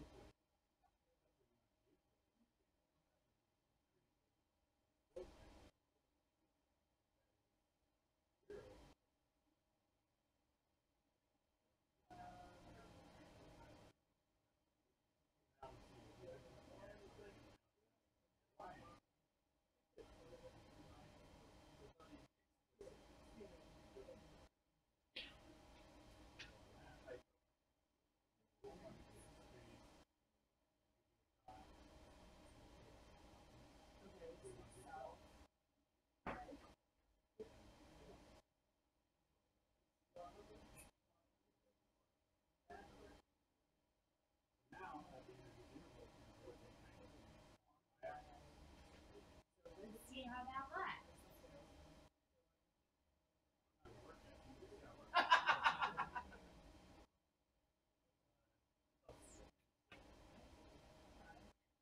Yeah, I think sometimes I'll save it and it won't. It just Oh, won't it save takes I have to, a like, second? close it. Yes. Right.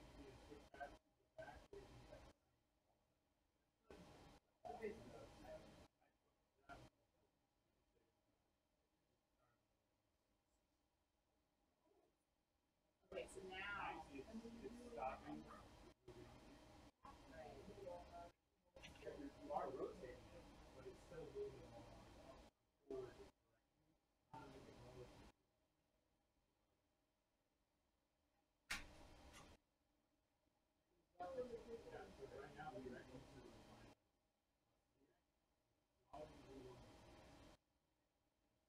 Where is it defined?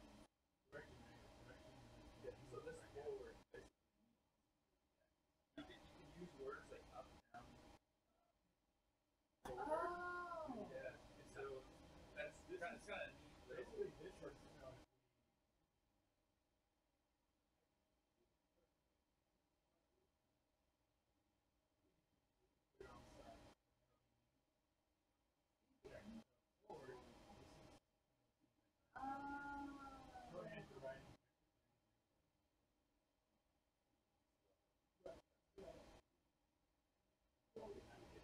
Yeah, I used a lot of F12 this week, and because I didn't understand, like I would get hung up on, I don't remember what the example was earlier, where I was like, yeah, but what does this other thing mean? But I also didn't know about express links, so it would say a comma. That would make all the difference. Right. Right.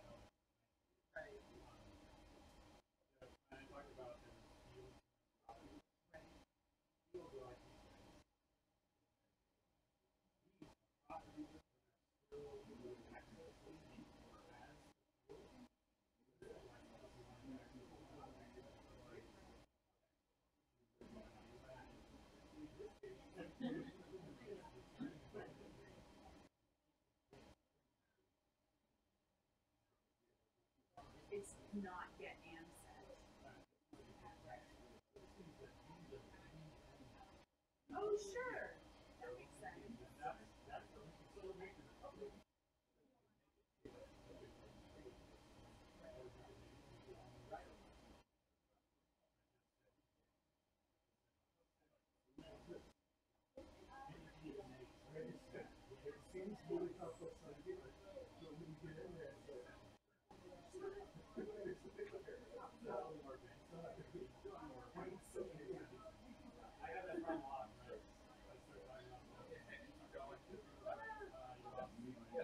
Well, I'm just trying to visualize how that would look. How would you break that up? Like, would you put like public get, private set like in there, or would you do it up at the top again?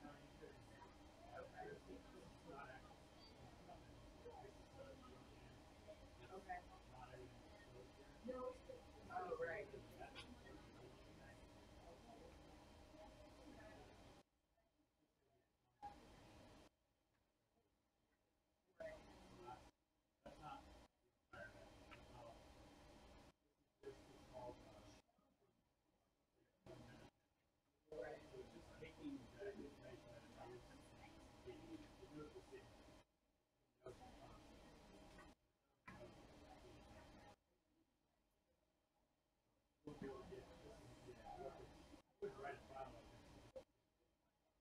Right. This is basically like almost like a table of contents. Right. So back to your Right. so right now you're defining Right. the direction. Yeah. What you want the direction to be. Right. Down here we're going to the actual one is this document Instead of direct. instead of the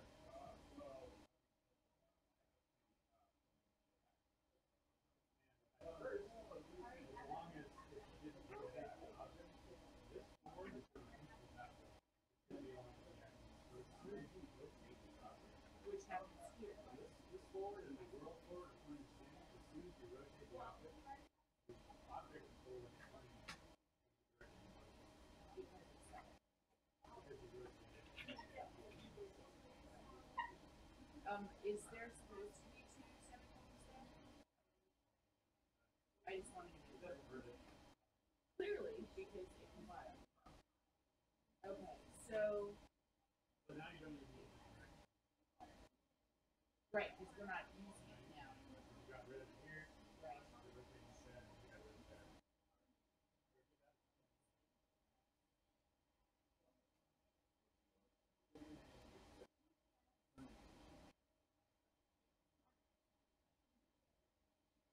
now it's going in a square. It's still going on one axis. So, So if you look at it from above, it's actually playing directly. You have it set to maximize on oh, that's right.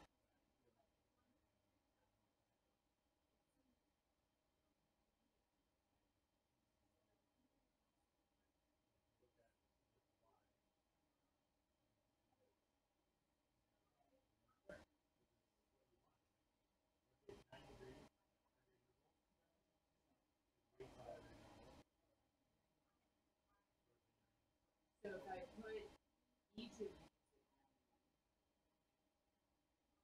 it's hard to imagine what's going to rotate. well, that, yeah, That's that's why I like it. Now, what's up is we're coming back to the same spot.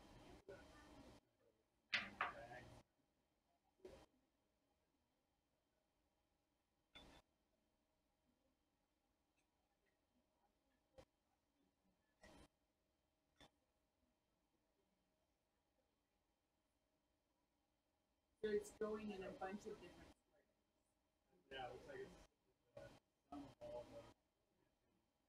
Looks like it eventually would be like.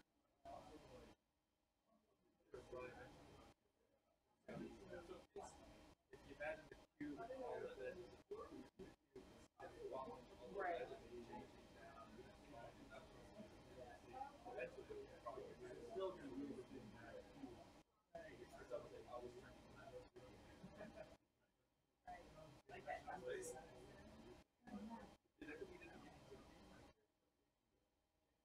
Right, there you go. Right. Okay. Well, I will continue to mess around. Yeah, so I mean that's pretty cool because those 2 lines of code you're obviously Right. a great idea.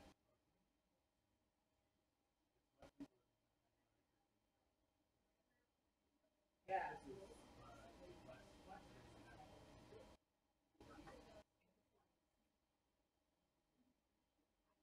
Cool. you could rotate around in a circle fairly easily. I so barely passed that class. Basically, you could take a sine wave, Right. cosine, Is the opposite. kind of offset by pi. If you combine those in the x and y axis, yeah.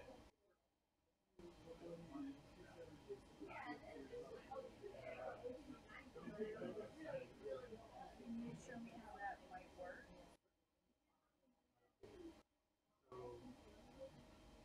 So actually, when you need to and Okay. So, so what I would do is create a new method. okay. Oh, right. Avoid, we can avoid, call it Oh, I see what you're saying.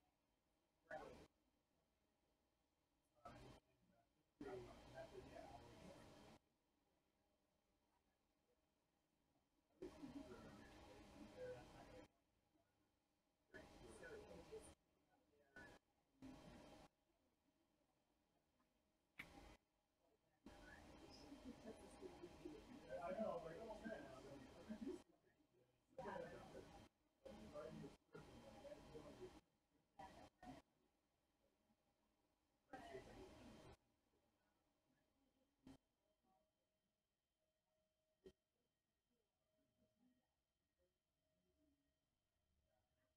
It just crashed. Right? Yeah. I just made that. Oh, We went from Boolean expressions. Actually, I think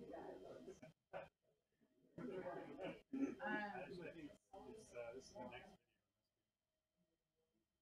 video. I think that's the next. Yeah,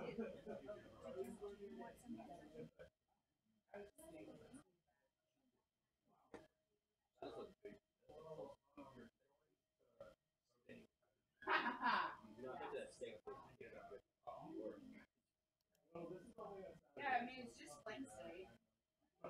Yeah, that was really good. Why? What happened? Unable to complete read operations after.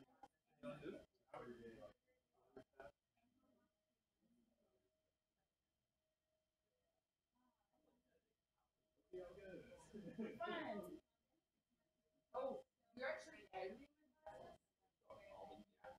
Wow.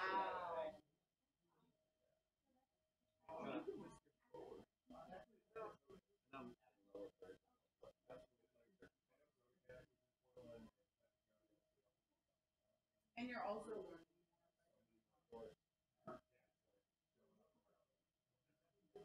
Wait, was that right? No, that was right. Where's the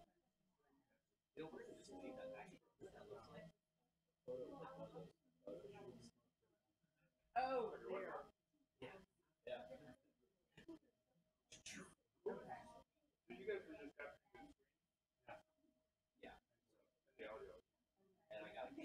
Now,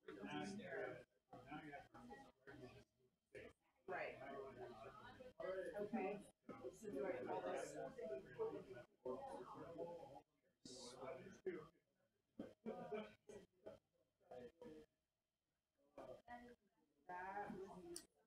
no parameters. Okay.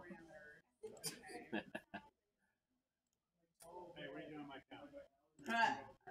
Look at this. No. So, damn it. There are 2 parts. I knew it. Just the illusion. Sorry. So, okay. I was like, wow. There's only an hour and a half of video. Oh, right, yeah. There's another part there. This whole other part. Damn. But they're more, all of those are probably. Some of them were tests, yeah, but this is the one I need to upload. Is there a way for us to? I want to test my CG project from yesterday. I put it in my H folder, but that's not like publicly available. I can access it from anywhere in the network Yeah. as long as I log into my account. Yeah. Okay. But yes, you should access it to any other computer, but it's only here. Okay. Did you say you were adding yours to Git and kind of doing it that way? That's a nice approach to do that, you know. Oh no, I meant just here because say I was in the computer where Jerry's logged in over there that has the Oculus, and I wanted to access my game. You know. Yeah. And then, so how do I send it from my computer to his? But did you put it on the H drive? Did you put it on the H drive? I put it in my H drive there. Yeah, and it should. I should see it. Like that H drive is common to everybody. Yeah. Okay. Yeah. That's right. Yes. Better. Yeah.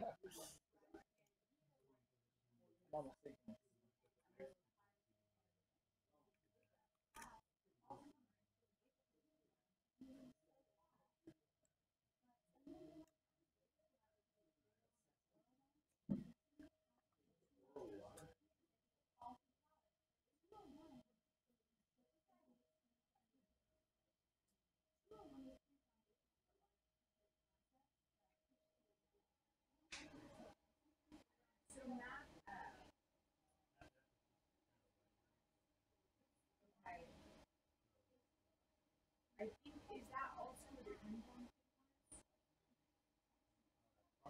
Yeah, there's some, because when I was looking around at like oscillating and all this, there were a couple of references.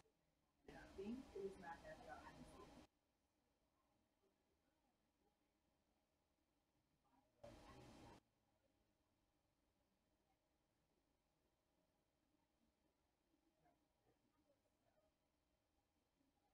You never make it work. It was one of the myriad things that I tried.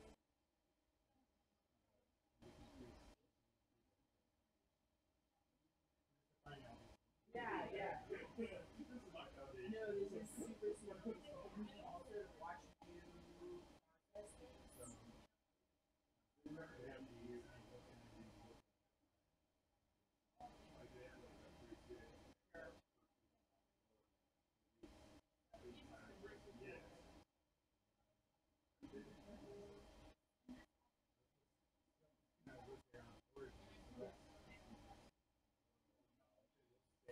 Right.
Yeah, I can see it.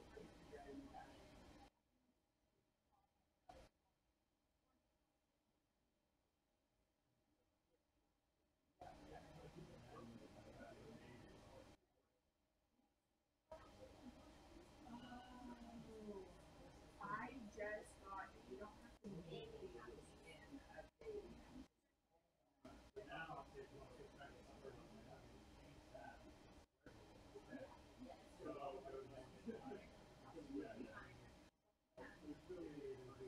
It's like how you put the debug log, just pull it in.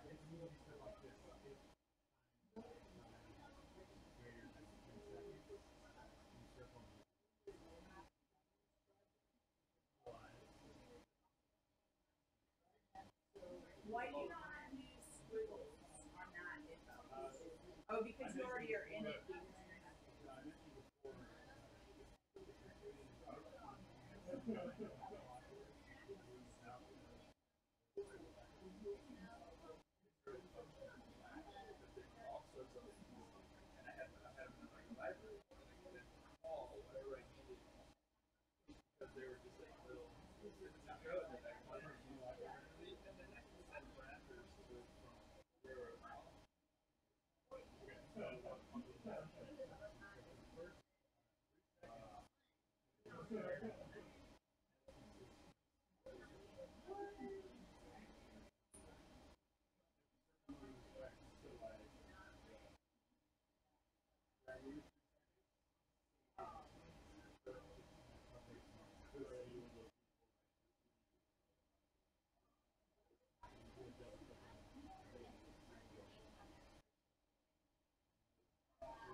Oh, okay. After 3 seconds, it went. Yeah, after 3 seconds, it went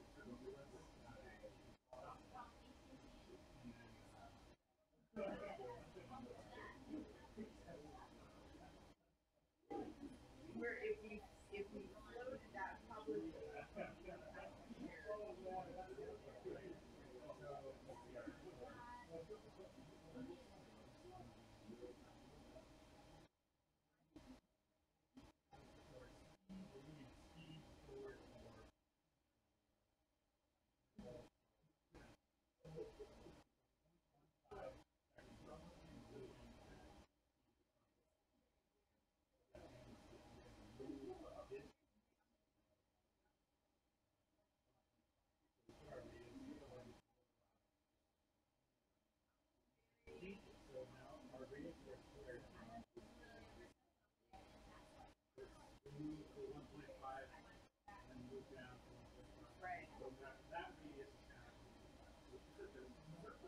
Why is it 1.5 not?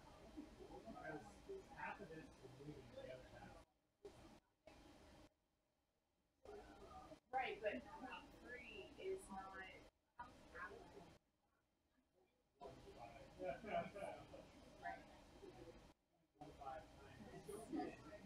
Right, okay, now I'm tracking. Thank you.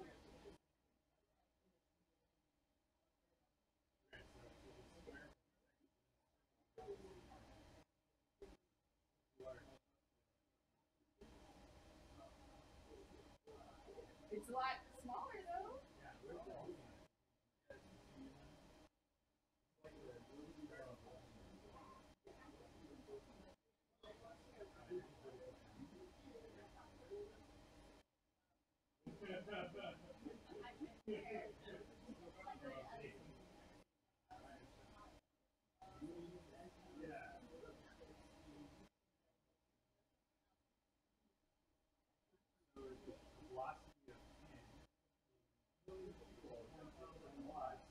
So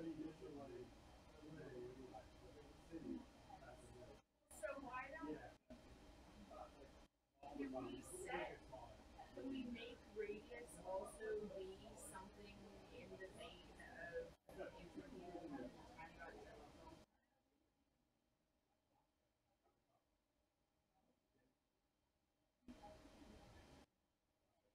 Oh,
now it's way down there.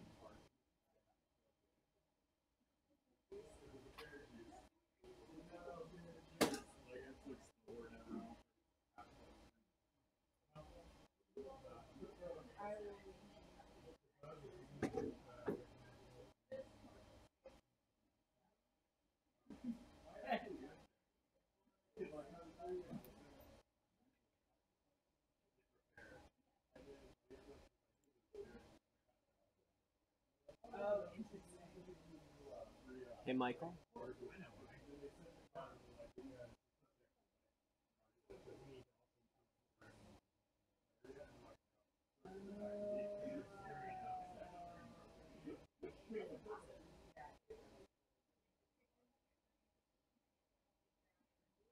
It's the first